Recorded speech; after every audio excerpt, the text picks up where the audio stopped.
পাকুল্লা মসজিদের পূর্ব দিকে বেশ খোলা জায়গা। মূল নামাজ ঘরে প্রবেশের ঠিক পূর্ব দিকে আমরা লক্ষ্য করছি 4টি কাতার রয়েছে। এটি এই মসজিদের সীমানার মধ্যেই। এই অংশটুকুতে অন্তত 200-250 মুসল্লি একসাথে নামাজ আদায় করতে পারেন।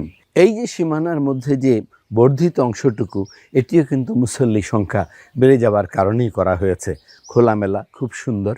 এরপরই আমরা লক্ষ্য করছি মূল মসজিদ পাকুল্লা মসজিদ, 3 গম্বুজ বিশিষ্ট এই মসজিদ। মসজিদের উত্তর থেকে দক্ষিণ যদি আমরা হিসেব করি, আমরা দেখতে পাই 14.77 মিটার হলো এই মসজিদের দৈর্ঘ্য, আর প্রস্থে হলো 5.85 মিটার। মসজিদে প্রবেশেরও কিন্তু 3টি প্রবেশ পথ রয়েছে। আমরা লক্ষ্য করছি প্রত্যেকটি প্রবেশ পথের সাথে চমৎকার করে স্থাপত্য নকশা করা হয়েছে।